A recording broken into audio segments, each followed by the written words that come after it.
En las cortes legales, los abogados intentan convencer al juez o al jurado de su punto de vista.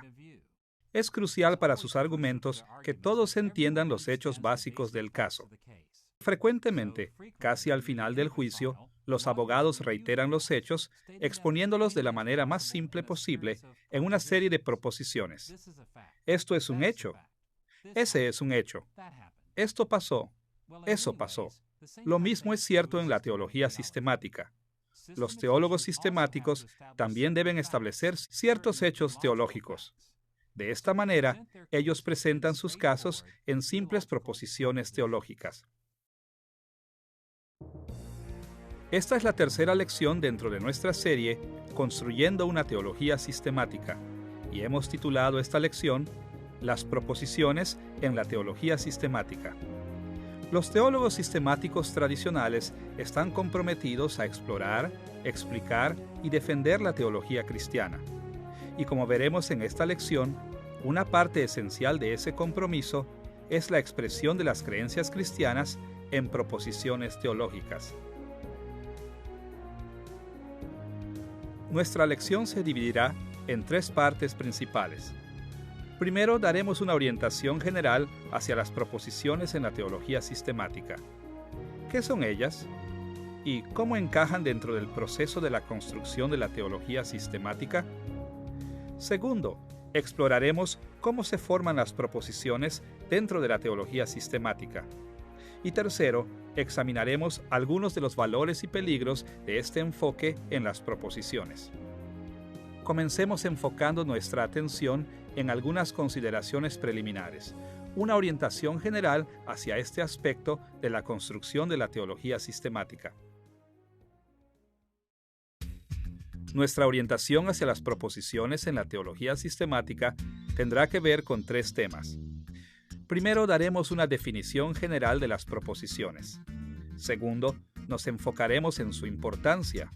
Y tercero, describiremos el lugar de las proposiciones teológicas.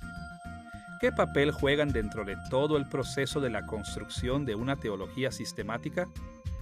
Primero veamos nuestra definición de las proposiciones teológicas. Supongo que la mayoría de nosotros sentimos que la teología se puede expresar de distintas maneras.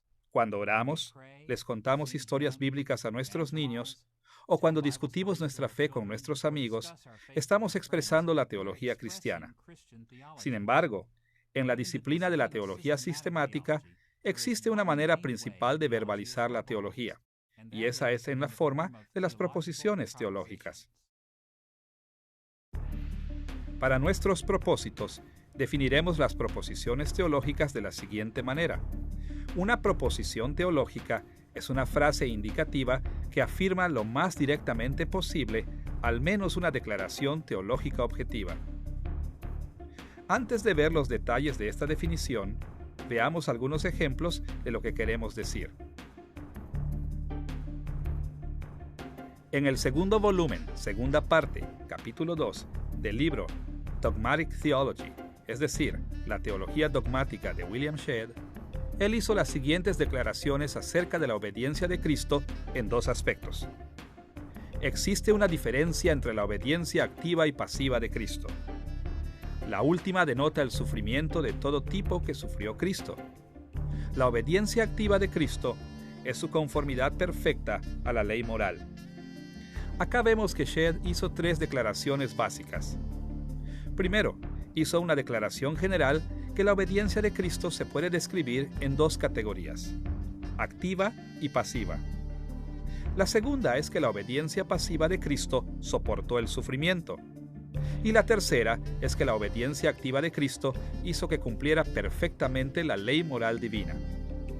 Ahora, al recordar nuestras lecciones previas, podemos ver que Shedd se enfocó en dos términos técnicos, la obediencia pasiva y la obediencia activa. Sin embargo, en esta lección nos interesa más la forma en que los teólogos sistemáticos como Shedd incorporan los términos técnicos dentro de las proposiciones teológicas. Para explorar este tema, veamos una vez más nuestra definición. Una proposición teológica es una frase indicativa que afirma lo más directamente posible al menos una declaración teológica objetiva. Esta definición se enfoca en 4 características de las proposiciones dentro de la teología sistemática. Primero, son frases indicativas. Segundo, son declaraciones objetivas.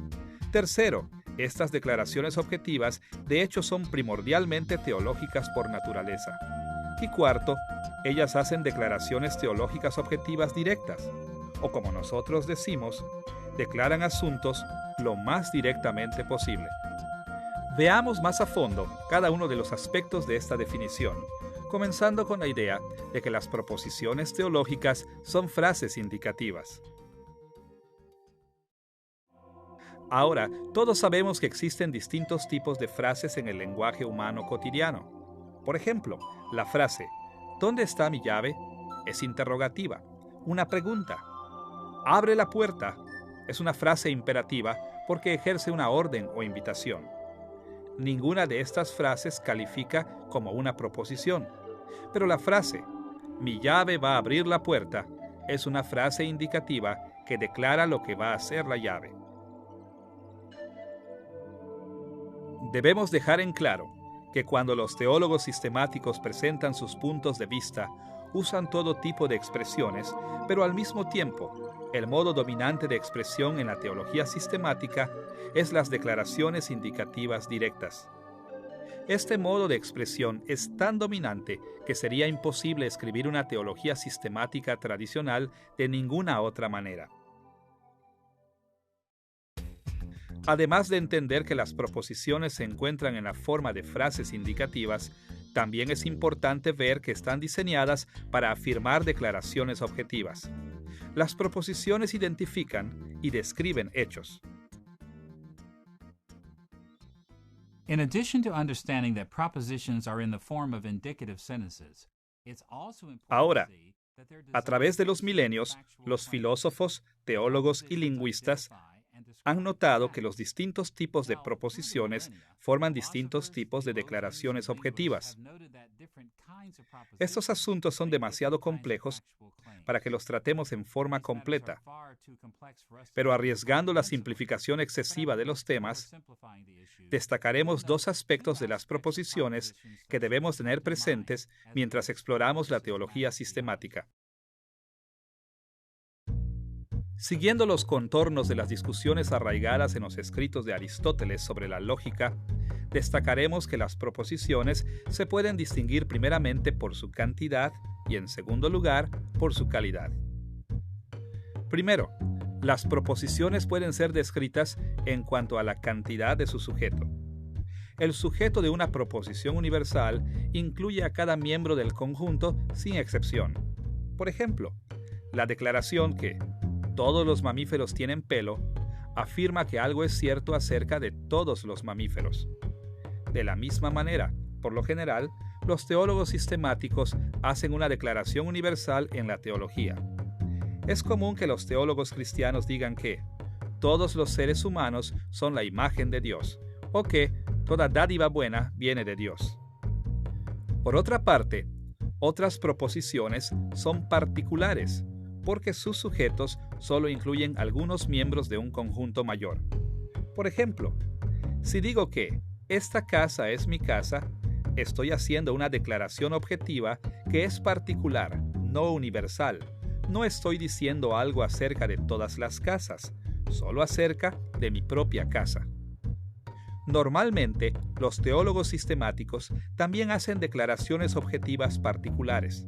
Por ejemplo, puede que digan que algunos miembros de la iglesia son no creyentes, o que Pablo fue un apóstol. Ahora, la mayoría del tiempo, los teólogos sistemáticos tratan de describir las cantidades con la mayor precisión posible. A veces, inclusive, son más precisos que algunos versículos en particular de la Biblia, pero de vez en cuando abrevian temas en generalizaciones, no mencionando las excepciones. Por ejemplo, sería común que un teólogo dijera que todos los seres humanos son pecadores, y a primera vista, esta propuesta universal parece ser cierta. Sin embargo, esta declaración no es tan precisa como pudiera ser. En realidad, toda la Escritura enseña que Jesús fue un ser humano, pero que fue justo. Entonces, de vez en cuando, debemos hacer una pausa y preguntarnos si en algún momento dado los teólogos sistemáticos están verdaderamente declarando algo acerca de todas o solo partes de las clases de cosas que describen. Segundo, además de la cantidad, las proposiciones se pueden distinguir por su calidad. Eso quiere decir que se pueden categorizar como declaraciones afirmativas o negativas. Por una parte, las proposiciones afirmativas manifiestan positivamente que algo es cierto. En las conversaciones diarias puede que digamos que «este perro es mío». Esta es una declaración particular y afirmativa. Afirma que un perro en particular es una de las muchas cosas que me pertenecen. En la teología sistemática, una proposición que diga que algunos pasajes bíblicos enseñan sobre la santificación también es una proposición afirmativa porque manifiesta que al menos algunos textos bíblicos caen en esta categoría. Una declaración universal y afirmativa en la vida cotidiana indicaría algo como esto: todo lo que perdí es importante para mí, porque manifiesta positivamente que todo lo que perdí es al menos parte de lo que es importante para mí.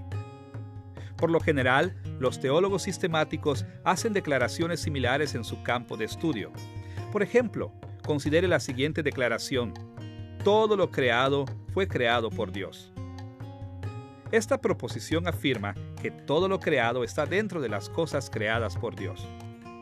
Por otra parte, las proposiciones también pueden tener una calidad negativa y puede que sean tanto universales como particulares. Por ejemplo, cuando digo que esta casa no es mi casa, estoy manifestando una proposición particular y negativa. Y si quiero hacer una proposición universal y negativa, puede que diga, nadie en la sala habla inglés. Las declaraciones negativas también aparecen en la teología sistemática. Por ejemplo, Jesús no fue pecador es una proposición negativa y particular. Niega algo con respecto a la persona de Jesús. También encontramos proposiciones negativas universales en la teología sistemática, tales como la declaración que nadie que sigue siendo un no creyente puede ser salvo. Ninguna persona que persiste como no creyente está dentro de los que recibirán la salvación. Es importante que mantengamos presentes estas diferencias en la cantidad y calidad mientras estudiamos la teología sistemática. El confundirlas puede llevar a todo tipo de serios malos entendidos sobre lo que están declarando los teólogos. Ahora debemos volver a la tercera dimensión de nuestra definición. Las proposiciones teológicas hacen declaraciones teológicas. Las proposiciones teológicas no solo hacen declaraciones objetivas, sino que declaraciones teológicas objetivas. Ahora, es cierto que los teólogos sistemáticos se refieren a los hechos de la historia y a los conceptos filosóficos que no encajan perfectamente bajo el rubro teológico. Sin embargo, su tema principal es la teología. Ahora, para entender lo que queremos decir con hechos teológicos, debemos recordar que la teología es un tema bastante amplio. Usted recordará que Tomás de Aquino definió la teología como que si existieran dos asuntos principales. En el libro número 1, capítulo 1, sección 7 de su Suma Teológica, Aquino llamó a la teología la doctrina sagrada y la definió como una ciencia unificada en la que todo lo que trata la doctrina sagrada lo hace teniendo como punto de mira a Dios, bien porque se trata de Dios mismo, bien porque se trata de algo referido a Él. Las palabras de Aquino reflejan una diferencia común que existe dentro de la teología sistemática entre la teología propia, que es el estudio de Dios en sí, y la teología general, el estudio de otros temas que se relacionan con Dios. Junto a esta diferencia común, la teología sistemática se enfoca en los dos niveles de la teología. Por un lado, los teólogos sistemáticos centran su atención en la teología propia, haciendo declaraciones que tienen que ver directamente con Dios. Dicen cosas como Dios es santo o Dios creó el mundo. Por otra parte, en un sentido más amplio, los teólogos sistemáticos se encargan de la teología general, las declaraciones acerca de los aspectos de la creación a medida que se van relacionando con Dios. En cuanto a la salvación, normalmente dicen cosas como la salvación es por la gracia de Dios, o en cuanto a la condición de la humanidad, normalmente dicen cosas como toda la gente que vive hoy es pecadora. En este sentido, las proposiciones teológicas se refieren a más temas que a Dios mismo, pero siempre, al menos implícitamente, dentro del contexto de su relación con Dios. En cuarto lugar, es importante notar que los teólogos sistemáticos buscan expresar sus puntos de vista con una alta preocupación en ser directos o sinceros. Por cierto, todos nos damos cuenta que ninguna descripción de lo que sea, en especial de Dios, es absolutamente perfecta. Pero al mismo tiempo, los teólogos sistemáticos se esfuerzan por ser lo más directos posible cuando formulan propuestas teológicas. Sería bastante inusual que un teólogo sistemático simplemente dijera que el Señor es un pastor y que lo dejara así nada más. Esta declaración es certera en las Escrituras, pero los teólogos sistemáticos tienden a evitar las formas indirectas de poner las cosas como en metáforas y otras figuras del lenguaje. Entonces, en vez de decir que el Señor es un pastor, los teólogos sistemáticos tienden a restablecer el asunto más directamente, diciendo que Dios se preocupa de su pueblo con un cuidado providencial especial. Quieren expresarse lo más posible en proposiciones explícitas y directas. Para resumir, debemos tener presente que nos estamos enfocando en un tipo de expresión un tanto específica que domina la teología sistemática. Para nuestros fines, podemos pensar en las expresiones teológicas como frases indicativas que afirman lo más directamente posible al menos una declaración teológica objetiva. Con nuestra definición básica en mente, debemos pasar a un segundo aspecto de nuestra orientación general de este tema. ¿Cuál es la justificación al construir la teología con proposiciones? ¿Qué hace que este proceso sea legítimo? A través de la historia de la Iglesia, los cristianos normalmente han expresado su fe en la forma de declaraciones directas. Escuche, por ejemplo, el comienzo del credo de Nicea del siglo IV. Creo en un solo Dios Padre Todopoderoso, Creador del cielo y de la tierra, y de todo lo visible e invisible. El credo de Nicea enumera además otras proposiciones teológicas muy importantes. Los cristianos también han respaldado muchos otros credos similares a través de los siglos. Al mismo tiempo, a través de la historia, han existido los que han cuestionado la importancia del uso de las proposiciones teológicas. Para nuestros fines, mencionaremos dos objeciones principales que han surgido. Por un lado, los desafíos que surgen de la doctrina de la incomprensibilidad divina, y por otro lado, los desafíos del racionalismo científico moderno. Considere primero cómo la doctrina de la incomprensibilidad ha hecho que surjan preguntas. Todos conocemos las famosas palabras de Isaías capítulo 55, versículos 8 y 9, el fundamento de esa doctrina. Porque mis pensamientos no son vuestros pensamientos, ni vuestros caminos mis caminos, dijo Jehová. Como son más altos los cielos que la tierra, así son mis caminos más altos que vuestros caminos, y mis pensamientos más que vuestros pensamientos. Lamentablemente, en muchos círculos, este y otros pasajes similares se han usado para apoyar la idea de que Dios está tanto más allá de nuestras capacidades mentales que simplemente no lo podemos describir. Dentro de esta visión, decir que Dios es amor es tratar de hablar de algo que verdaderamente no se puede describir. Decir que Jesús es el único camino de salvación es limitar a Dios sin justificación. Ahora, este tipo de pensamiento ha tomado muchas formas a través de la historia. Por ejemplo, Muchos teólogos han argumentado que la única manera de decir cualquier cosa sobre Dios es seguir lo que se conoce en latín como la vía negativa, la manera de la negación. Dentro de esta visión, no podemos hacer declaraciones positivas acerca de Dios, solamente podemos negar cosas sobre Él, contrastándolo con la creación. Solamente podemos decir cosas como: Dios no se limita al espacio, Dios no está sujeto al tiempo, Dios no es físico. A través de la historia, una variedad de teólogos incrédulos y agnósticos han argumentado sencillamente que no somos capaces de describir positivamente a Dios ni a las cosas relacionadas con Él. En contraste con estas perspectivas, como seguidores de Cristo debemos evaluar la importancia de las proposiciones teológicas mediante el testimonio de la Escritura. Los teólogos sistemáticos tradicionales siguen las Escrituras, hablando de la incomprensibilidad de Dios juntamente con el hecho de que Dios puede ser conocido cuando Él mismo se revela. Por un lado, no podemos conocer completamente a Dios, pero por otro lado, sí podemos conocerlo en parte, cuando Él mismo se revela a nosotros. Y este conocimiento parcial de Dios sigue siendo conocimiento verdadero. Un pasaje de la Escritura deja en claro esta diferencia.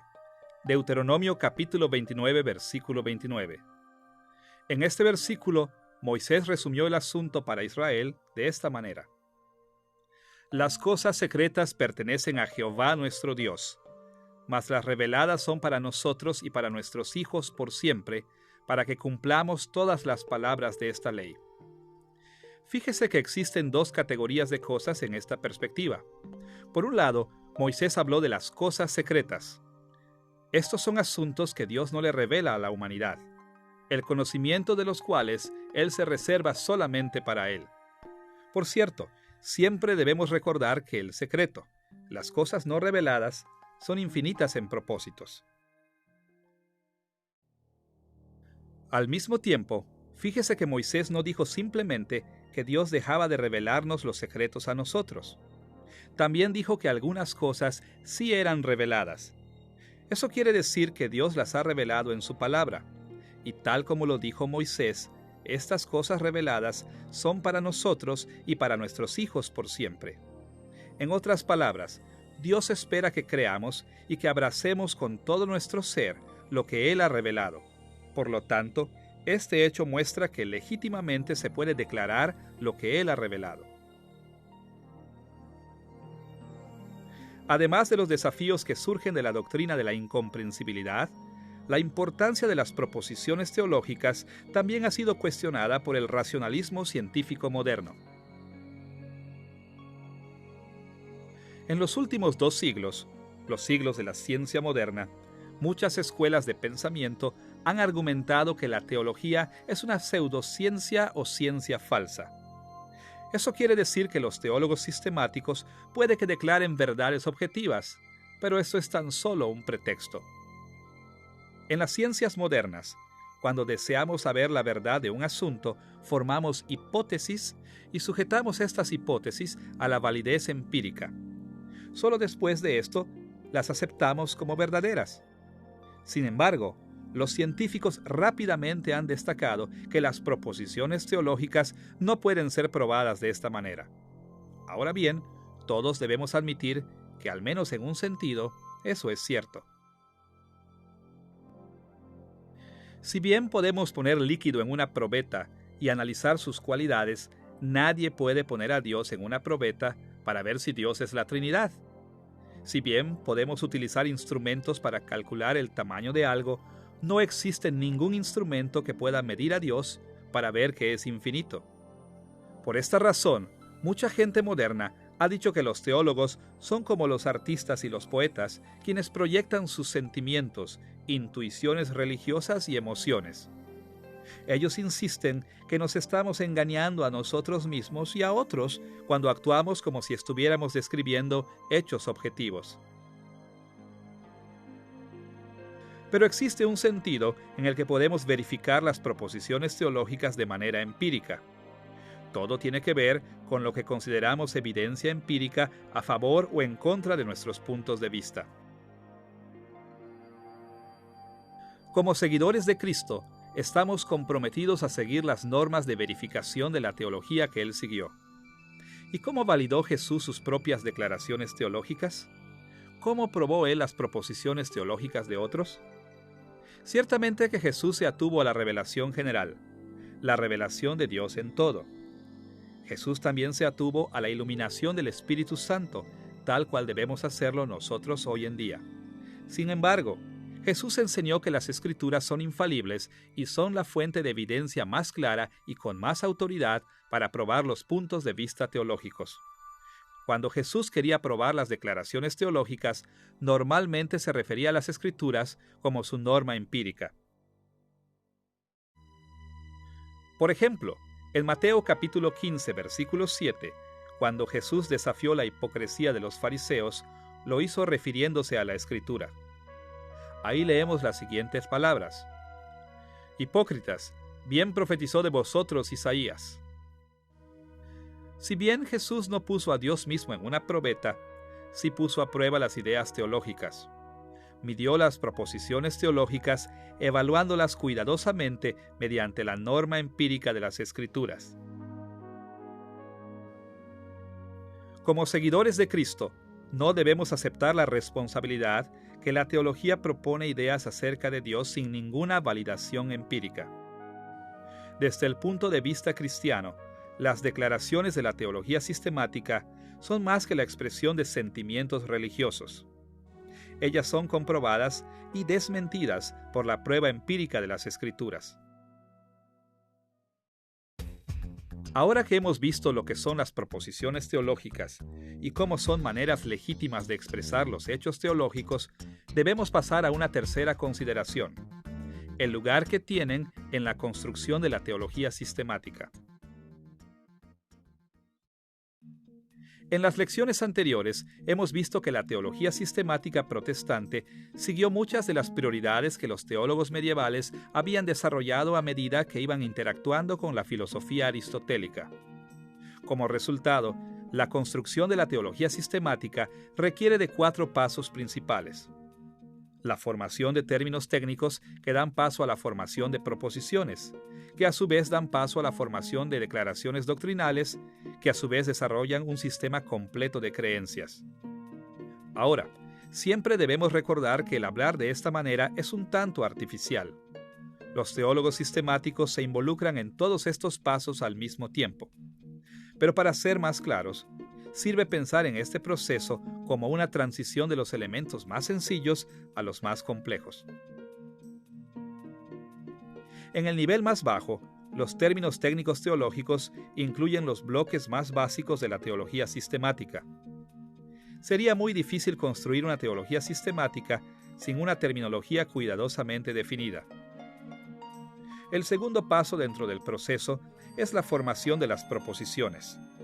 Si pensamos que los términos técnicos son como los bloques básicos de la teología sistemática, entonces podemos pensar correctamente en las proposiciones como filas de bloques que explican y elaboran sobre los términos técnicos. Los teólogos sistemáticos crean estos bloques, haciendo declaraciones sobre Dios y la creación en relación con Él. Y si pensamos en las proposiciones como filas de bloques, entonces podemos describir las declaraciones doctrinales como partes de paredes o paredes completas construidas con estas filas de proposiciones. Y por último, el sistema de la teología representa las maneras como los teólogos construyen todo un edificio a partir de las declaraciones doctrinales. Esta analogía sugiere que el lugar esencial que toman las proposiciones en la construcción de la teología sistemática son filas de bloques cuidadosamente puestos que llegan a ser parte de todo el edificio llamado la teología sistemática. Considere, por ejemplo, la siguiente declaración: Jesús es la segunda persona de la Trinidad. Esta declaración cuenta con al menos 2 términos técnicos: persona y Trinidad. Sin embargo, esta proposición no deja desconectados estos términos ni sus conceptos relacionados, sino que los junta en una declaración objetiva directa acerca de Jesús. Ahora, a partir de esta y otras proposiciones, los teólogos sistemáticos pasan a formar toda la doctrina de la Trinidad. Y la doctrina de la Trinidad es parte de la doctrina de Dios, la que es una pared en el edificio que es el sistema completo de la teología cristiana. Es importante recordar que cuando los teólogos razonan o escriben sobre la teología, emplean todo tipo de técnicas retóricas. Proponen ideas y las sustentan con evidencia. Sustentan y hacen un escrutinio de las ideas de otros. Hacen preguntas retóricas. Hacen un seguimiento de los desarrollos de las ideas históricas. Exponen las motivaciones y hacen notar las consecuencias positivas y negativas de las diversas posiciones. Existe una amplia gama de técnicas retóricas a su disposición, pero las proposiciones teológicas sustentan firmemente todas las explicaciones, argumentos, técnicas de defensa y de persuasión que encontramos en la teología sistemática. De esa manera, ellas forman una parte esencial del proceso de construcción de la teología sistemática. Ahora que contamos con una orientación general de las proposiciones en la teología sistemática, debemos pasar a nuestro segundo tema principal, la formación de las proposiciones teológicas. ¿Cómo formulan los teólogos sistemáticos las proposiciones con las que construyen su teología? Los procesos que siguen los teólogos experimentados cuando crean sus proposiciones son bastante complejos. Mientras exploramos cómo las crean, debemos tener presente que nuestra discusión será un tanto artificial. Vamos a destacar algunas de las dimensiones importantes de estos procesos que nos ayudarán a construir la teología sistemática de una manera mucho más responsable. Consideraremos dos enfoques básicos. Primero, hablaremos sobre las proposiciones que surgen de las maneras en que los teólogos sistemáticos interactúan con la filosofía. Y segundo, veremos en más detalle las maneras en que los teólogos sistemáticos formulan las proposiciones de la Biblia. Consideremos primeramente el hecho de que muchas propuestas en la teología sistemática realmente se derivan de la filosofía. Recordarán de las lecciones anteriores que durante el período patrístico, muchos teólogos cristianos creían que muchos de los aspectos del neoplatonismo eran fieles a la Escritura, expresando sus creencias con una orientación hacia esa filosofía. Durante la época medieval, la gran mayoría de los eruditos cristianos creían que la filosofía aristotélica era, en muchos aspectos importantes, fiel a la Escritura. Por lo tanto, mucho de lo que decían se ajustaba a las perspectivas aristotélicas. Incluso dentro de la teología sistemática protestante, diversas filosofías modernas han provisto, para bien o para mal, orientaciones importantes. Como resultado, muchas de las declaraciones que aparecen en la teología sistemática se derivan de los argumentos filosóficos. Ahora bien, debemos tener cuidado cuando notemos que muchas proposiciones se derivan de dichas raíces filosóficas, ya que las Escrituras nos advierten en contra de la filosofía y nos instan a usarla.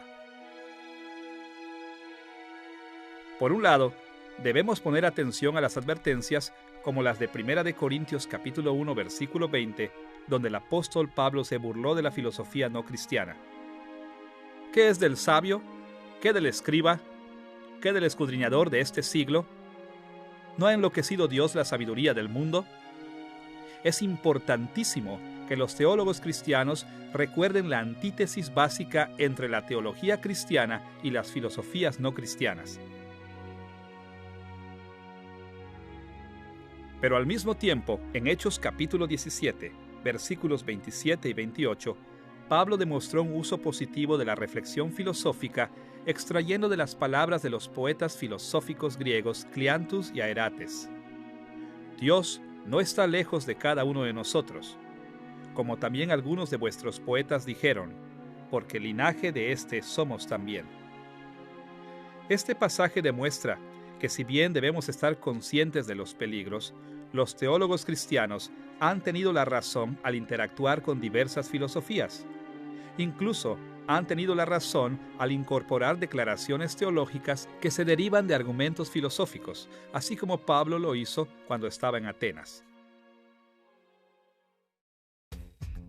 Si bien debemos estar conscientes de esas raíces filosóficas, la Biblia es más que todas las demás fuentes, la más importante para las proposiciones teológicas dentro de la teología sistemática. Por esta razón, debemos prestar atención especial a las formas en que los teólogos sistemáticos formulan sus declaraciones teológicas a partir de lo que enseña la Biblia. Para lograr este objetivo, veremos tres posibilidades.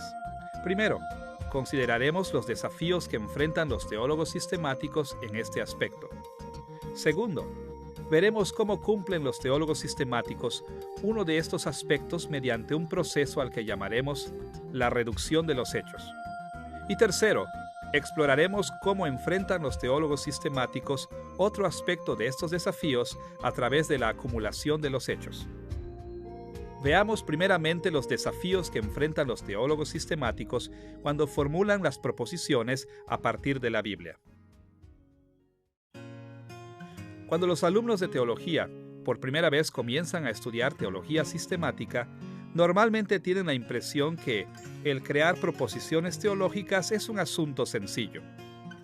Piensan que solamente necesitamos leer la Biblia y repetir lo que dice. A veces esto es cierto porque la Biblia sí incluye algunas proposiciones, pero también existen muchos desafíos importantes. Además de los efectos de la condición humana imperfecta y pecaminosa, las Escrituras mismas presentan al menos dos desafíos para formular las proposiciones teológicas. Un desafío surge de la variedad literaria que encontramos en la Biblia, y otro desafío surge de la organización doctrinal de la Biblia. Considere primero las dificultades con las que se encuentran los teólogos sistemáticos debido a la variedad literaria de las Escrituras. La Biblia no es un terreno literario plano que repite el mismo tipo de material una y otra vez. En cambio, varios géneros aparecen a través de la Biblia y se combinan entre sí de maneras innumerables. La Biblia contiene mezclas de narración, ley, poesía, profecía y epístolas, por nombrar solo algunas. Dentro de cada uno de estos géneros mayores existen distintos tipos de expresiones: declaraciones, mandatos, preguntas, quejas, alientos, exclamaciones, bendiciones, citas, listas, estatutos, títulos, instrucciones técnicas, firmas. La lista es extensa, y junto a estas variedades se encuentran las innumerables figuras de expresión y otras sutilezas literarias que le dan el sabor a la escritura de distintas maneras. Esta gran variedad literaria complica la formulación de las proposiciones teológicas. Imagine por un momento que la Biblia fuera un libro que solo consistiera de proposiciones directas, enumerando sencillamente un hecho después del otro. Si este fuera el caso, entonces el uso de la Biblia en la teología sistemática sería relativamente fácil. Pero por supuesto, la Escritura no es así. Es literariamente diversa. Ahora bien, imagine que los teólogos sistemáticos se inclinaran a expresar su teología con una gran variedad literaria. Imagine que sus teologías estuvieran llenas de poesía, narrativas, mandatos, epístolas, quejas, figuras de expresión y similares. Si esto fuera así, entonces una vez más la presentación de la Escritura y de la teología sistemática encajaría muy bien la una con la otra, pero por supuesto, este tampoco es el caso. El hecho es que la Biblia es literariamente diversa, pero los teólogos sistemáticos expresan las enseñanzas de la Biblia casi exclusivamente en proposiciones. De hecho, los teólogos sistemáticos tienen que comprimir todos los diversos tipos de literatura que encuentran en la Biblia en un tipo específico de expresión. Y esta disparidad es uno de los mayores desafíos a los que se enfrentan los teólogos sistemáticos. Un segundo desafío que presentan las Escrituras para los teólogos sistemáticos es la forma en que la Biblia organiza sus doctrinas. En otras palabras, las Escrituras no tratan temas particulares en unidades claras y completas.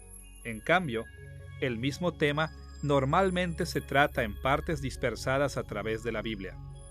Y esta característica de la Escritura es la que también desafía a los teólogos sistemáticos. Imagine que la Biblia fuera distinta en este aspecto. Suponga que la Biblia narrara una doctrina a la vez. Suponga que la Biblia tratara normalmente un tema, lo razonara extensamente y luego pasara al siguiente tema. Si así fuera el caso, entonces quizás los teólogos sistemáticos podrían leer cada porción de la Biblia y formular de manera sencilla las declaraciones teológicas basadas en cada parte de la Biblia. Pero por supuesto, así no es como presenta la Biblia sus temas teológicos. O imagine que los teólogos sistemáticos fueran menos ordenados y que tocaran un pequeño aspecto de una primera doctrina. Luego supongamos que comúnmente trataran muchas otras porciones de otras doctrinas antes de volver a tratar un segundo aspecto de la primera doctrina. Si estuvieran satisfechos con tratar un asunto por aquí y otro por allá en pedazos, entonces quizás les sería relativamente fácil trabajar con la Escritura. Pero por supuesto, esto no es lo que los teólogos sistemáticos quieren hacer. Ellos quieren presentar las enseñanzas de la Escritura de la manera más completa y ordenada posible, y como resultado, tienen que trabajar arduamente para combinar la información de todos los lugares de las Escrituras. Las Escrituras tocan aspectos de los temas teológicos de diversas maneras en distintos lugares, y esta característica de la presentación bíblica de la teología es otro gran desafío para los teólogos sistemáticos. Ahora que hemos visto dos de los principales desafíos a los que se enfrentan los teólogos sistemáticos cuando trabajan con la Escritura, debemos volver nuestra atención al proceso de la reducción objetiva. Esta es la estrategia que utilizan los teólogos sistemáticos para superar el desafío de la variedad literaria de la Biblia. En términos sencillos, la reducción objetiva es el proceso de enfoque en los hechos teológicos que enseñan los pasajes bíblicos y la puesta al margen de otras dimensiones de estos mismos pasajes. Así como con el lenguaje humano en general, los pasajes de la Biblia fueron diseñados para que tuviesen múltiples impactos en sus lectores. Ellos informaron, inspiraron, acusaron, motivaron, dirigieron, alentaron, desanimaron, deleitaron, desconcertaron, corrigieron, entrenaron, facilitaron, bendijeron, maldijeron, agitaron la imaginación, etcétera, etcétera. Ahora, no todos los pasajes de la Biblia fueron diseñados para hacer todo esto, y ciertamente no todos lo hacen con la misma fuerza. Cada pasaje bíblico extenso fue diseñado para tener una variedad de impactos. Pero los teólogos sistemáticos enfocan su atención principalmente, si no exclusivamente, en los hechos teológicos que se enseñan en la Escritura. En otras palabras, los teólogos sistemáticos reducen su atención a las consideraciones objetivas, mientras que las otras características de los textos bíblicos pasan mayormente desatendidas.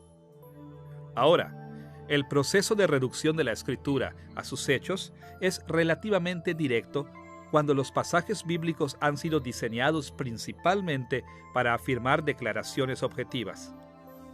En estas situaciones, los teólogos sistemáticos sencillamente hacen notar los hechos explícitos e implícitos presentes en un texto bíblico y luego se enfocan en aquellos hechos que son pertinentes a sus razonamientos. Considere 2 de Timoteo capítulo 3 versículo 16 como un ejemplo de un pasaje que se enfoca en los hechos. Ahí Pablo dice que toda la Escritura es inspirada por Dios y útil para enseñar, redarguir, corregir y para instruir en justicia. Ahora, en el contexto general, podemos darnos cuenta que este versículo fue diseñado para que fuera mucho más que un simple catálogo de hechos acerca de la Biblia. Pablo conectó este versículo con el contexto anterior para motivar a Timoteo a que prestara atención cuidadosa a las Escrituras. Por lo menos, este versículo fue diseñado para alentar y motivar a que Timoteo renovara sus compromisos con las Escrituras. Pero una dimensión prominente de este complejo diseño tenía que hacer varias declaraciones teológicas explícitas, y los teólogos sistemáticos hacen bastante uso de este pasaje porque les interesan estas declaraciones teológicas objetivas.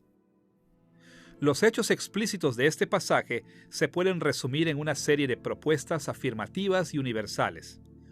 Toda la Escritura es inspirada por Dios. Toda la Escritura es útil para enseñar. Toda la Escritura es útil para redarguir. Toda la Escritura es útil para corregir. Toda la Escritura es útil para instruir. Estas propuestas reflejan las consideraciones objetivas que comunica explícitamente este versículo. Además de estas declaraciones explícitas, este versículo conlleva de manera lógica un número de declaraciones implícitas que también son de interés para los teólogos sistemáticos. Por ejemplo, es justo decir que Dios deseaba comunicar su voluntad. Este pasaje también implica que la atención a la Escritura es vital para la santificación.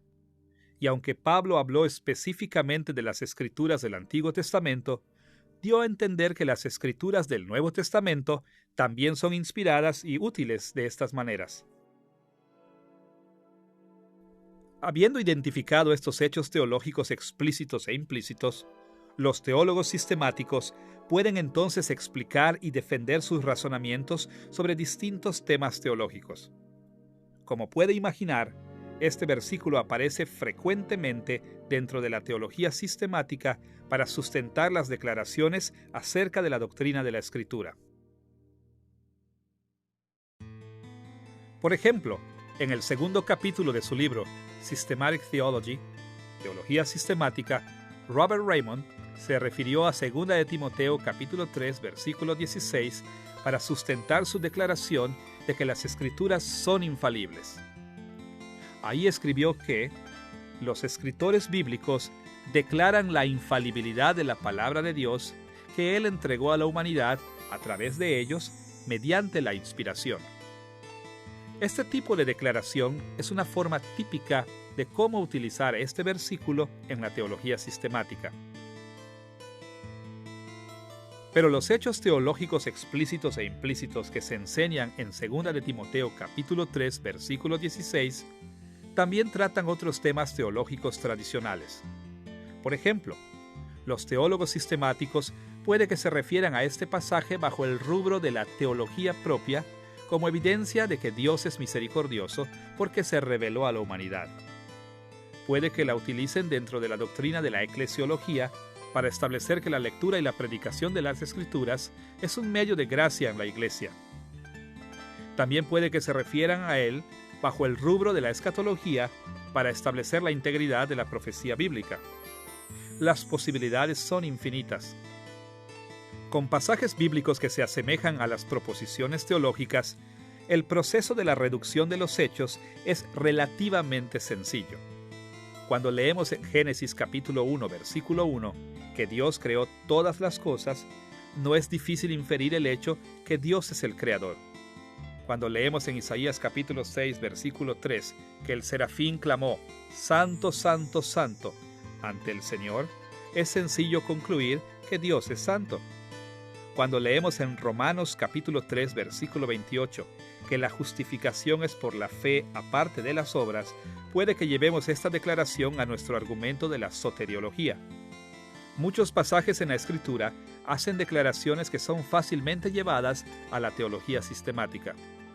Y no debemos sorprendernos cuando los teólogos sistemáticos extraigan varias conclusiones de este tipo de pasajes. Sin embargo, el proceso de la reducción de los hechos es un tanto más complejo cuando los pasajes bíblicos no son tan similares con las proposiciones teológicas. Idealmente, en estas situaciones, los teólogos sistemáticos se encargan de hacer notar las características literarias de los pasajes para que puedan identificar los hechos que enseñan estos pasajes. Después ellos utilizan esos hechos delineados en sus razonamientos teológicos. Por ejemplo, a veces daba la impresión que los proverbios eran proposiciones teológicas sencillas, pero normalmente no lo son. Considere Proverbios capítulo 23, versículos 13 y 14, donde leemos estas palabras. No rehúses corregir al muchacho, porque si lo castigas con la vara, no morirá. Lo castigarás con la vara y librarás su alma del Seol. Ahora, a primera vista, este proverbio da la impresión que está haciendo dos declaraciones objetivas. Dice de un muchacho que es disciplinado, que no morirá. Y dice de un padre que disciplina a su hijo, que librará su alma del Seol. Pero en el género de los proverbios, las declaraciones como estas casi nunca son proposiciones directas. Un intérprete cuidadoso verá que estos versículos no están haciendo declaraciones ni garantías directas con respecto a la eficacia de la disciplina. En cambio, estos versículos animan a que los padres sabios disciplinen a sus hijos, porque la disciplina tiende a producir resultados positivos en las vidas de sus hijos. De hecho, tal como lo indican las primeras partes de estos versículos, este proverbio fue diseñado principalmente como una exhortación para los padres. El sabio dijo: no retengas la disciplina, castígalo. A los padres se les aconseja que disciplinen a sus hijos. Con estos temas en mente, los teólogos sistemáticos pueden delinear un número de hechos implícitos. Por ejemplo, bajo la doctrina de la antropología, los teólogos sistemáticos podrían utilizar este pasaje como evidencia de que los niños son pecadores. Bajo el rubro de la santificación, lo podrían utilizar para establecer que la disciplina de los padres está diseñada para el crecimiento en la santidad. Es bien interesante que al menos un teólogo sistemático ciertamente haya utilizado este pasaje para sustentar un punto de vista en la escatología. En el tercer capítulo de la parte 6, en su teología sistemática, Louis Berkhof usó Proverbios capítulo 23, versículo 14, para sacar a la luz un aspecto de la doctrina de la resurrección de los muertos. Él dijo esto: ciertamente no faltan evidencias que ya había una creencia en la resurrección antes del exilio. Se da a entender en los pasajes que hablan de una liberación del Seol. Acá, Berkhof concluyó que las palabras salvar su alma de la muerte en Proverbios capítulo 23, versículo 14, implicaban que los fieles israelitas del Antiguo Testamento creían en la resurrección general de los muertos. Mediante una importante reducción de los hechos, Berkhof sustentó un aspecto de la escatología con un pasaje principalmente diseñado para animar a que los padres disciplinaran a sus hijos. Ahora, a veces el enfocarse en los hechos puede que se reduzca incluso más. Por ejemplo, usted recordará que los teólogos tienden a declarar cosas lo más directamente posible. Por lo que si un pasaje emplea figuras de lenguaje, los teólogos sistemáticos tienden a explicar lo que esas figuras de lenguaje significan en forma sencilla. Considere este tipo de reducción dramática de los hechos en el capítulo 48 del libro Christian Theology, Teología Cristiana, de Millard Erickson, donde discute la palabra de Dios como un medio de la gracia. Él hace notar una serie de metáforas y símiles para la palabra de Dios que aparecen en una variada colección de pasajes bíblicos. Tal como él lo dijo, existe una rica serie de imágenes que representan la naturaleza y función de la palabra de Dios: un martillo, un espejo, una semilla, la lluvia y la nieve, la leche, la carne sólida, el oro y la plata, una lámpara, una espada y un fuego. Ahora, el hecho que Erickson haya mencionado esas imágenes es un tanto inusual para la teología sistemática. Sin embargo, debemos notar que más que tratar de explorar el rico impacto imaginativo que estas imágenes tienen en los lectores, él las resumió a través de la reducción de los hechos en una proposición directa y sencilla. Como él lo dijo, estas imágenes transmiten la idea que la palabra de Dios es poderosa y capaz de lograr grandes obras en la vida de la persona.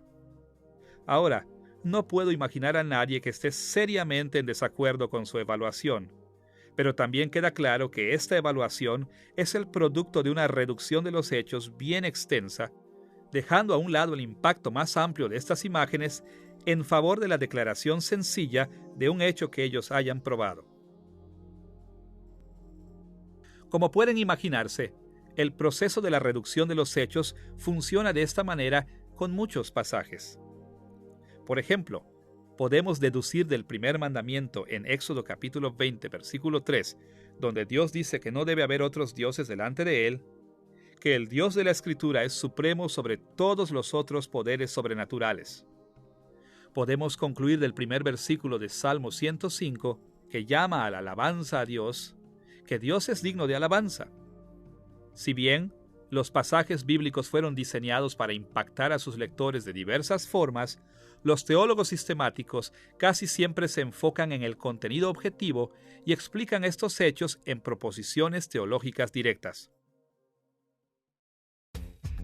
Los teólogos sistemáticos superan el desafío de la variedad de la literatura bíblica mediante el proceso de la reducción de los hechos. Sin embargo, tratan el desafío de la organización doctrinal bíblica mediante el proceso que llamaremos la recopilación de los hechos.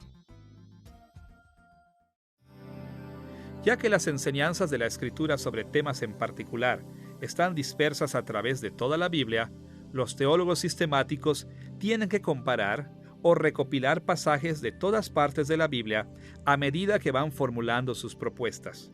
No es inusual ver pasajes de Génesis puestos al lado de pasajes de Romanos, o partes de los Salmos puestos al lado de versículos de Santiago, o partes de Mateo al lado de Apocalipsis.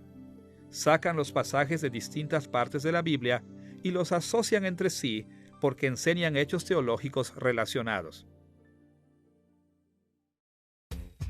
Este proceso de comparar hechos de distintas partes de la Escritura sigue muchos modelos distintos, pero para mayor claridad, hablaremos de dos maneras principales de cómo se hace esto.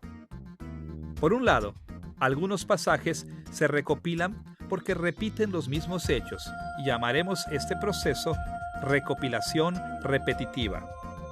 Por otro lado, algunos pasajes se recopilan porque juntos componen una declaración teológica completa, y llamaremos este proceso recopilación composicional. Veamos estos dos procesos. En primer lugar, los teólogos sistemáticos normalmente formulan proposiciones teológicas extrayendo de pasajes que repiten la misma idea básica. Muchas veces nosotros pensamos de esta manera en la vida cotidiana. Supongamos que usted ha perdido dinero.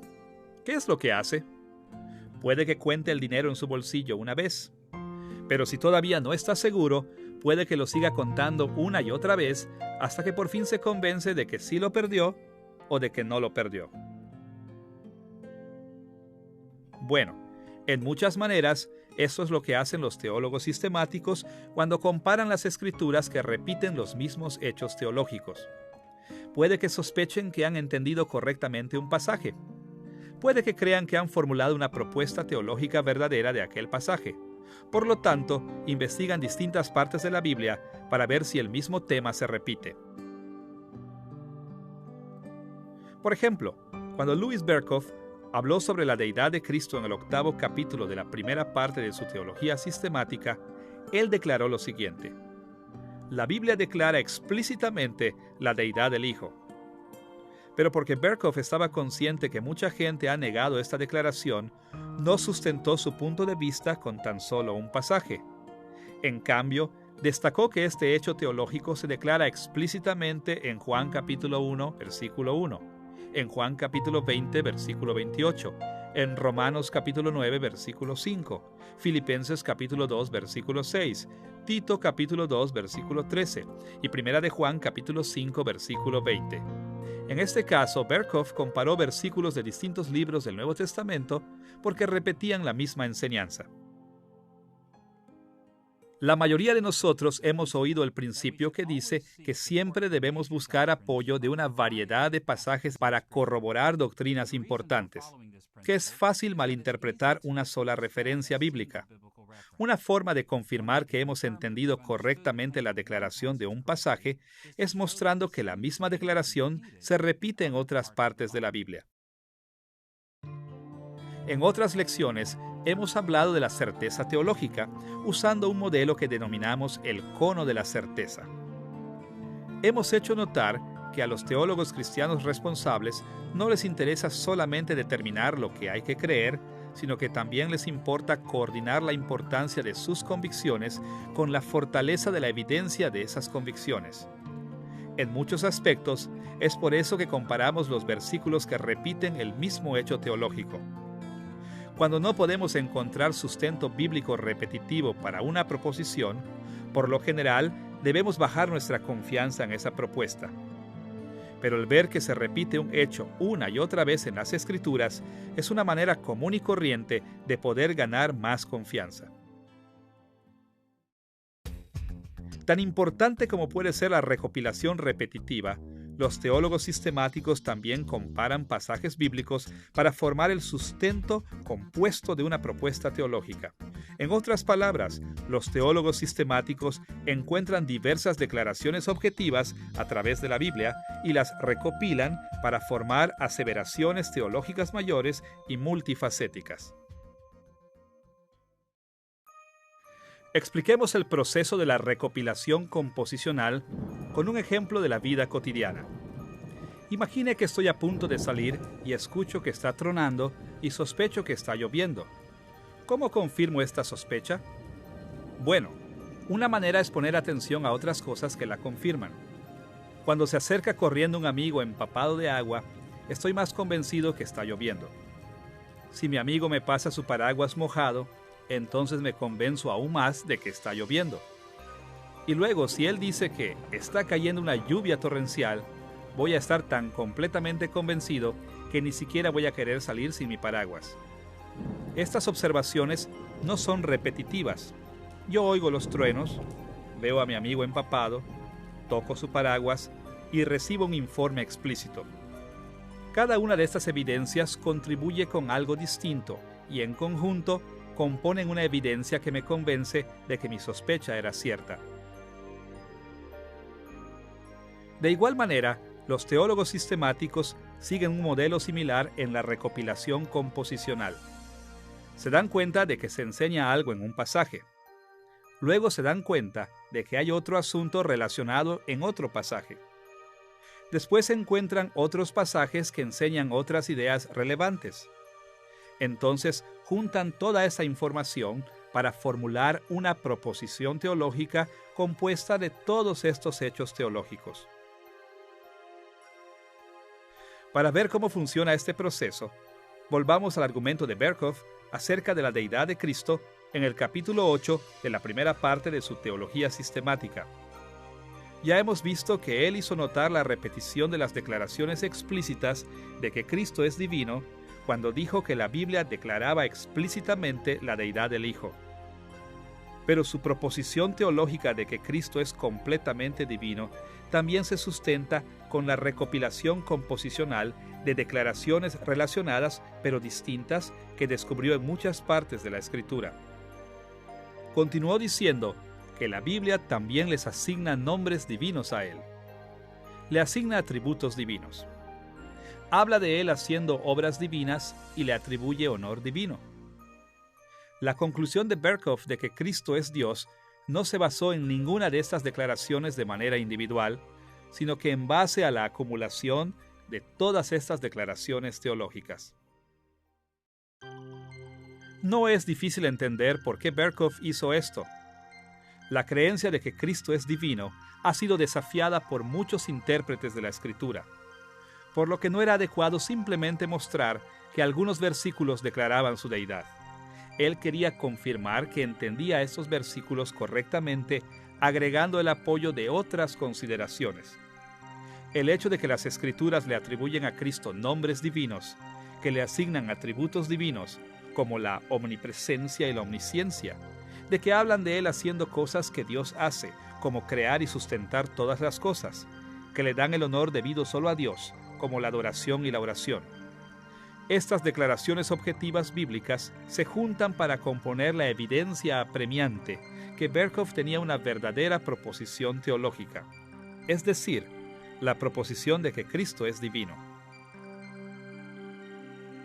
Es así que los teólogos sistemáticos formulan las proposiciones teológicas de las Escrituras, primero reduciendo su enfoque hacia los hechos que se declaran en los pasajes bíblicos, y segundo, comparando los pasajes de distintas partes de la Escritura.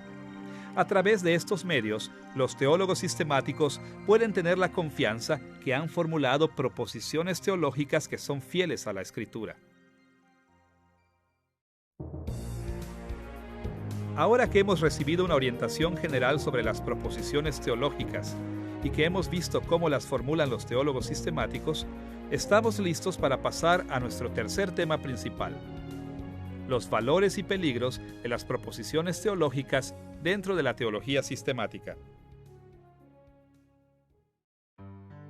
Mientras vamos explorando este asunto, seguiremos el modelo de las lecciones previas de esta serie, considerando los efectos de las proposiciones en tres recursos principales para la construcción de la teología cristiana.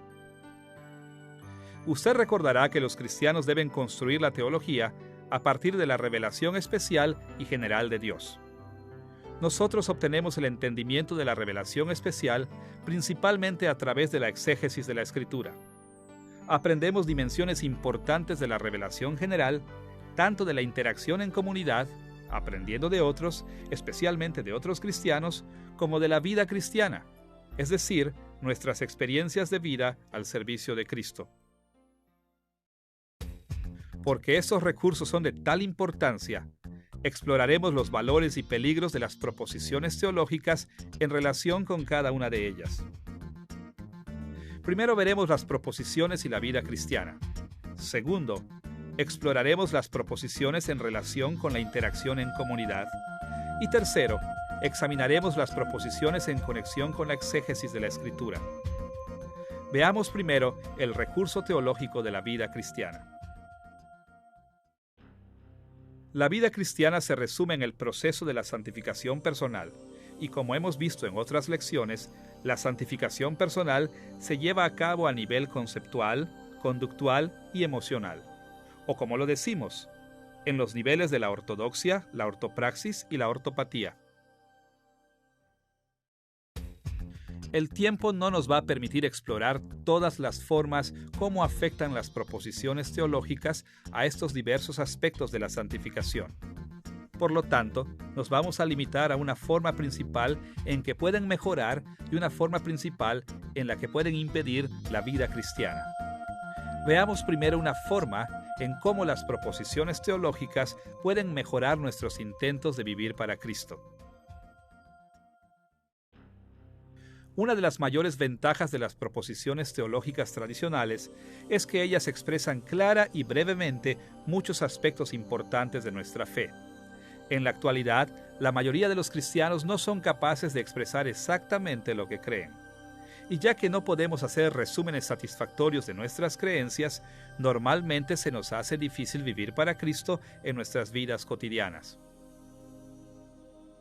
Recuerdo que una vez hablé con una joven que no se sentía cómoda con el hecho de que su iglesia toleraba ciertos estilos de vida inmorales entre sus miembros, pero ella no quería irse. Ella me dijo, no sé qué hacer.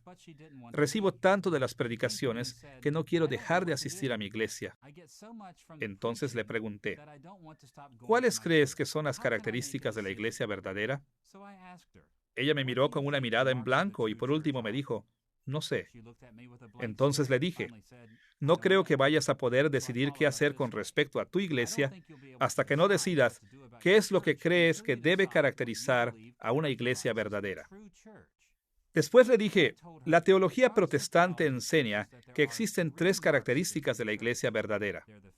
Ellas son la predicación fiel de la palabra, la fiel administración de los sacramentos y la práctica fiel de la disciplina de la iglesia. Me dijo, me hubiera gustado que alguien me hubiera dicho eso antes.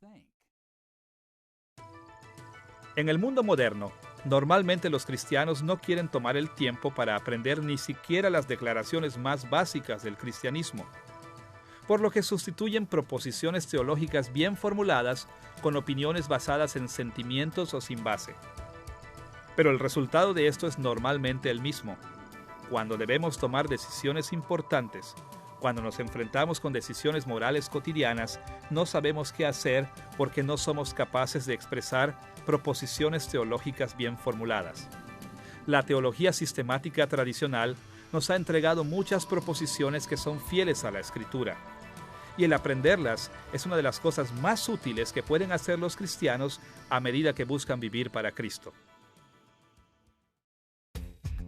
Ahora, tan bueno como pueda ser la familiarización con las proposiciones teológicas tradicionales, también puede ser el caso de que el enfatizarlas mucho o el confiar demasiado en ellas puede realmente impedir la vida cristiana.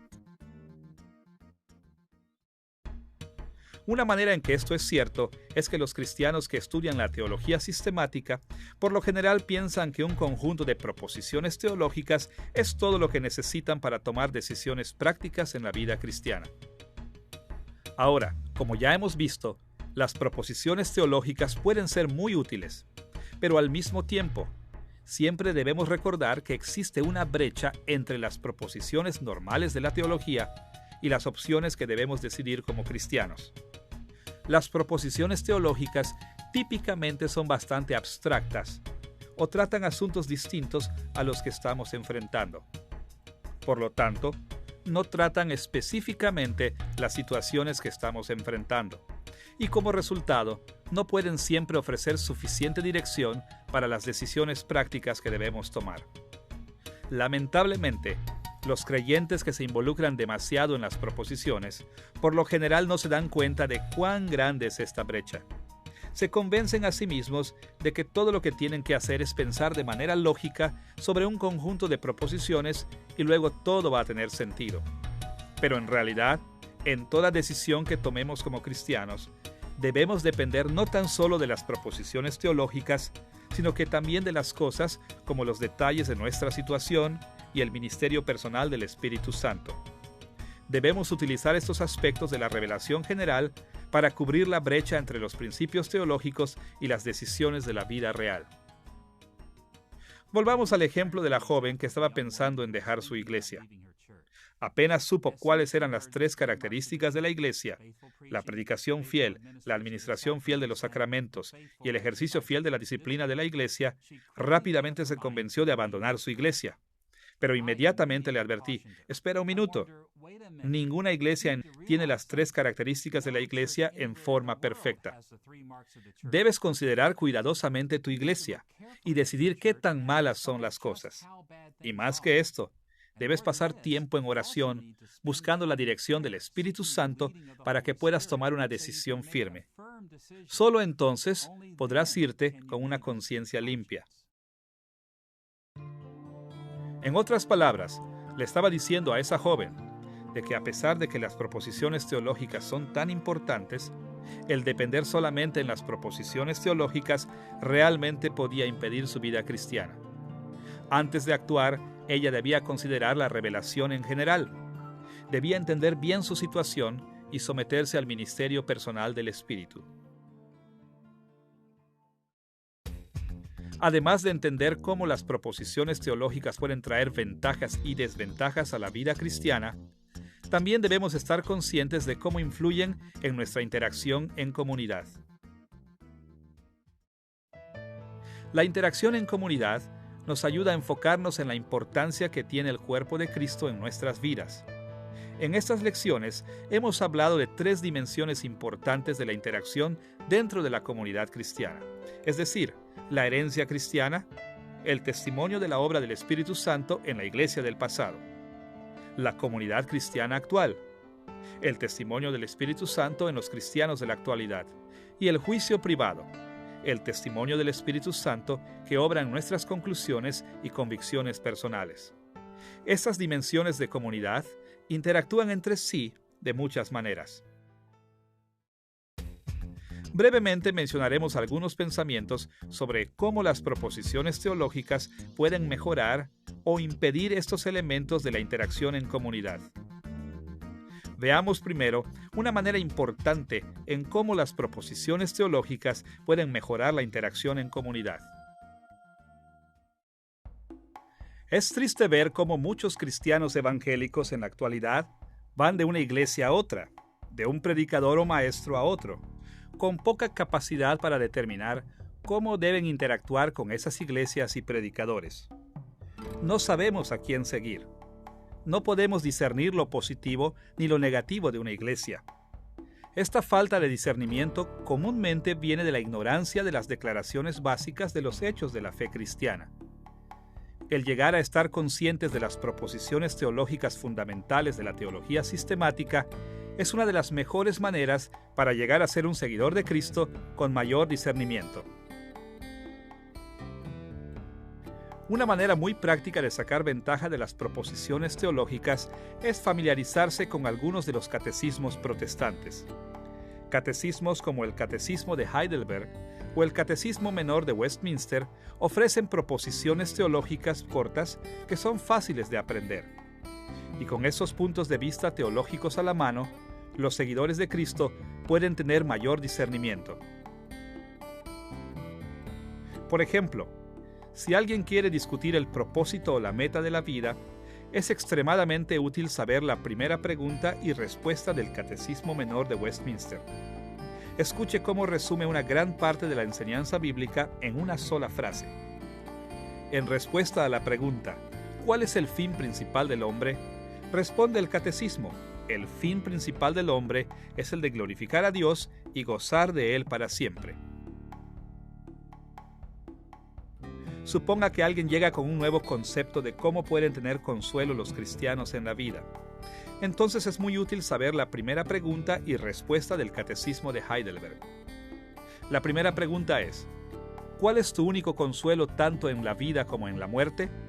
A lo que el Catecismo responde de la siguiente manera: que yo, con cuerpo y alma, tanto en la vida como en la muerte, no me pertenezco a mí mismo, sino a mi fiel Salvador Jesucristo, que me libró del poder del diablo, satisfaciendo enteramente con su preciosa sangre por todos mis pecados, y me guarda de tal manera que sin la voluntad de mi Padre Celestial, ni un solo cabello de mi cabeza puede caer.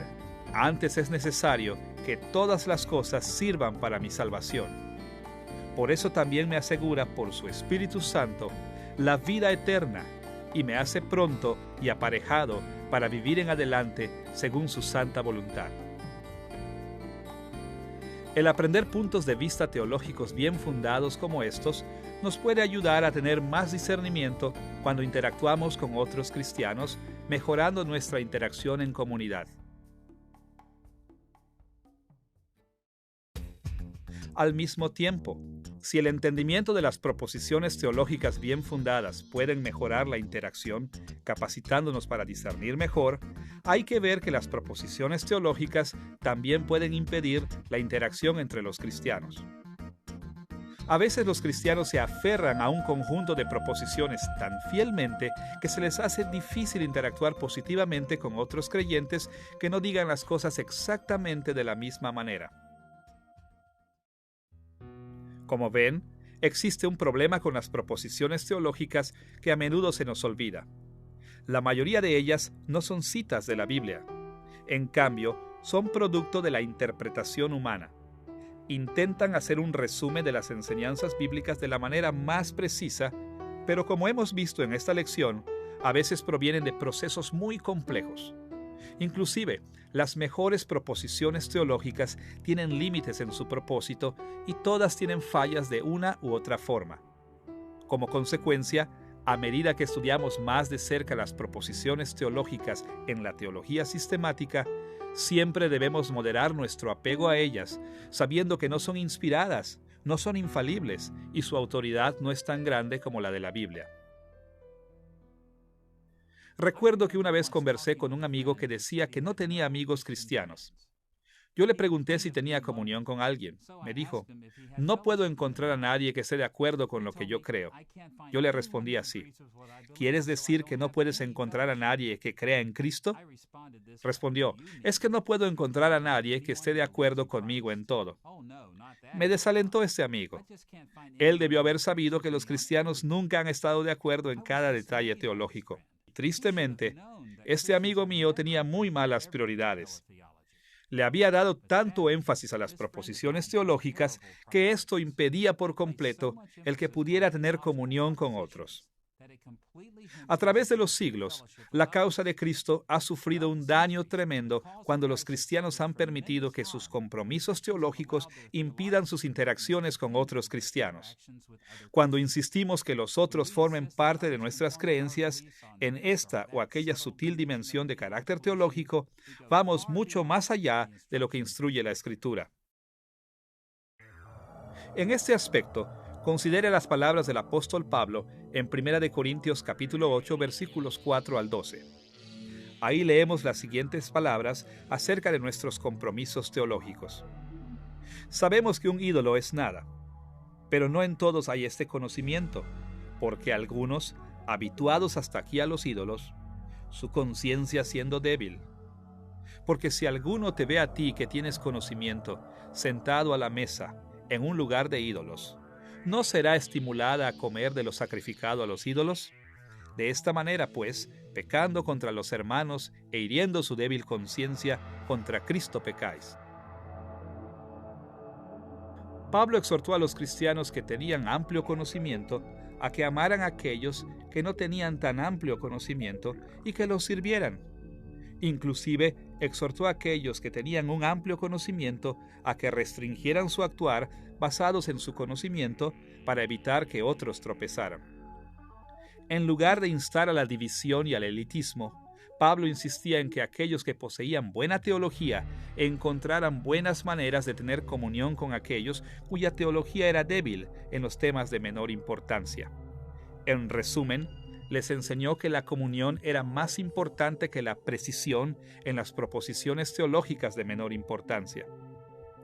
Es hora de que todos nosotros aprendamos a trabajar junto a otros cristianos que no están de acuerdo con nosotros en cada detalle. Habiendo visto algunas de las formas en cómo se relacionan las proposiciones teológicas con la vida cristiana y la interacción en comunidad, debemos pasar a la tercera fuente teológica principal, la exégesis de la Escritura. ¿Cómo afectan las proposiciones de la teología sistemática nuestra interpretación de la Biblia? La exégesis es vital en la construcción de la teología cristiana, ya que es nuestro acceso más directo a la revelación especial de Dios en la Escritura. Hemos sugerido en otra lección que sirve pensar en tres maneras principales en cómo el Espíritu Santo ha guiado a la Iglesia para interpretar las Escrituras.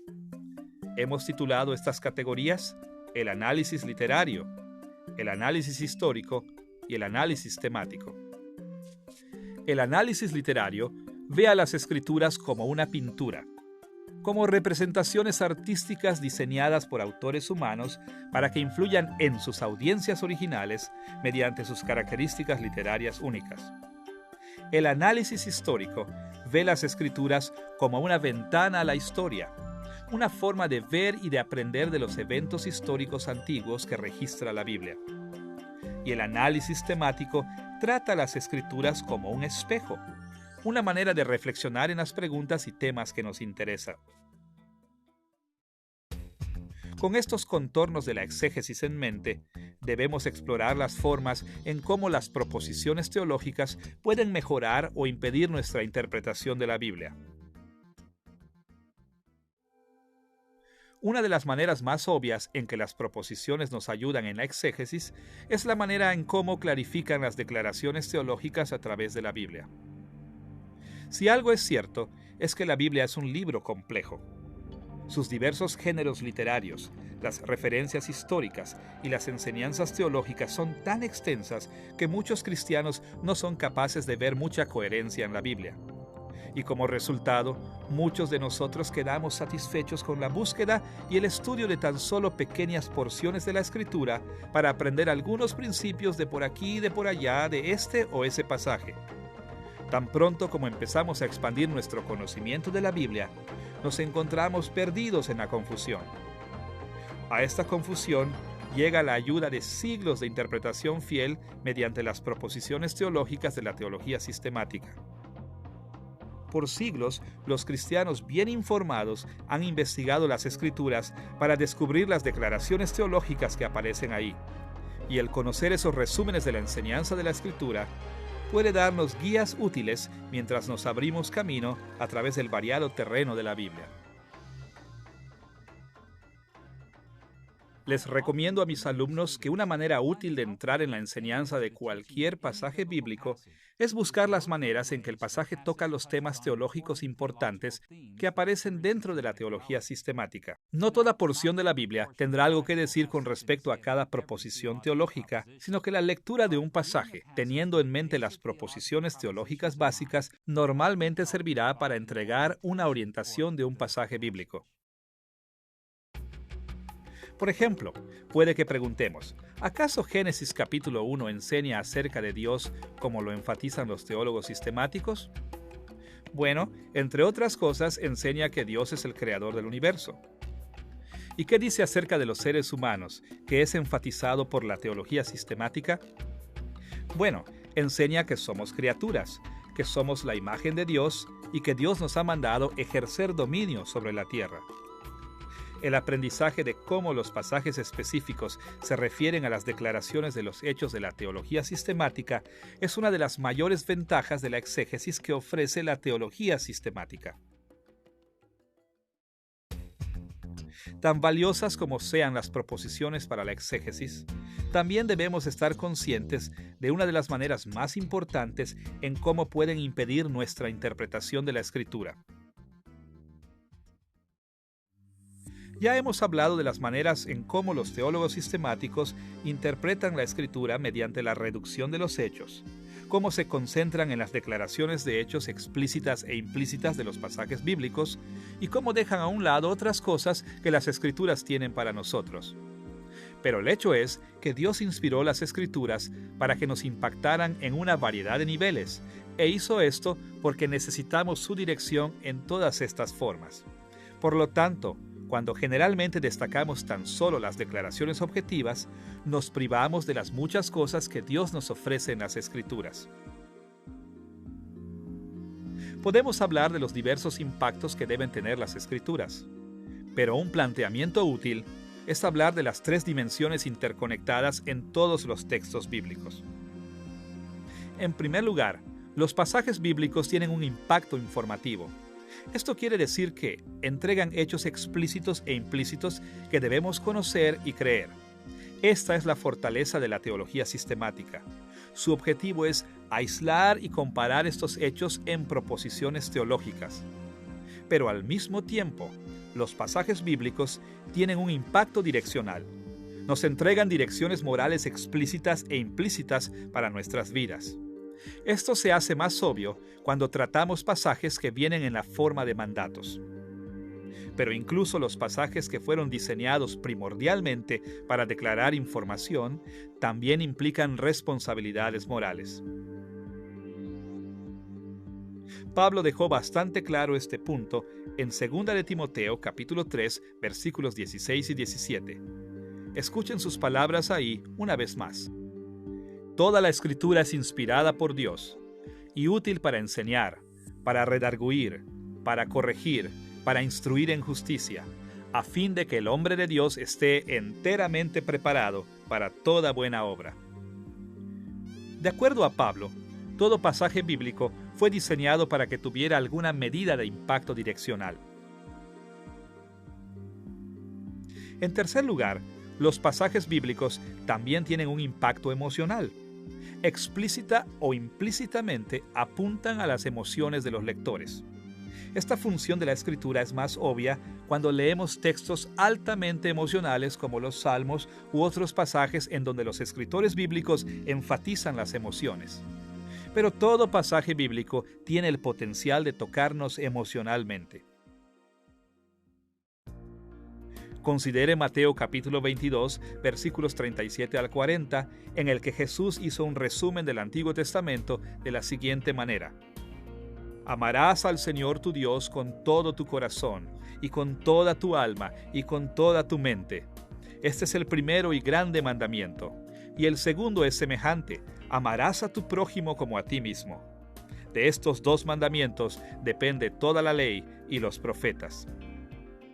En las Escrituras, el amor es un concepto muy emocional y de acuerdo a Jesús es fundamental para nuestra fe.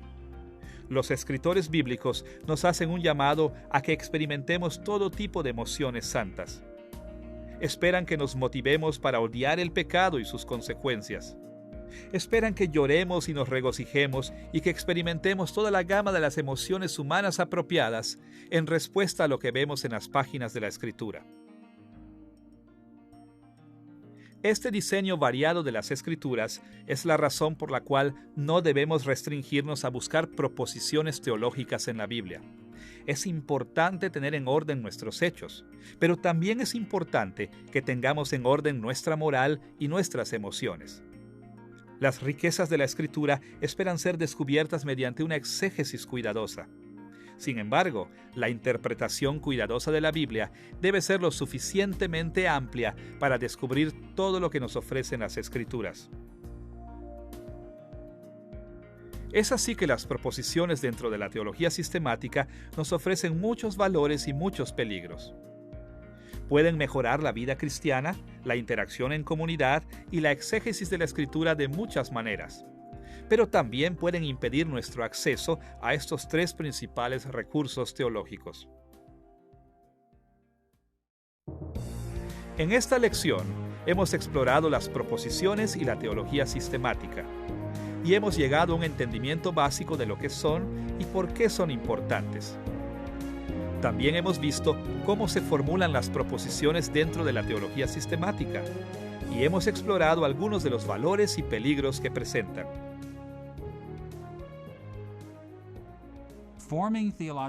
Debemos saber cómo expresar y cómo defender los hechos de la fe cristiana. Por esta razón, las proposiciones teológicas han sido cruciales en la construcción de la teología sistemática a través de los siglos y son vitales en la construcción de la sana teología sistemática, incluso en la actualidad.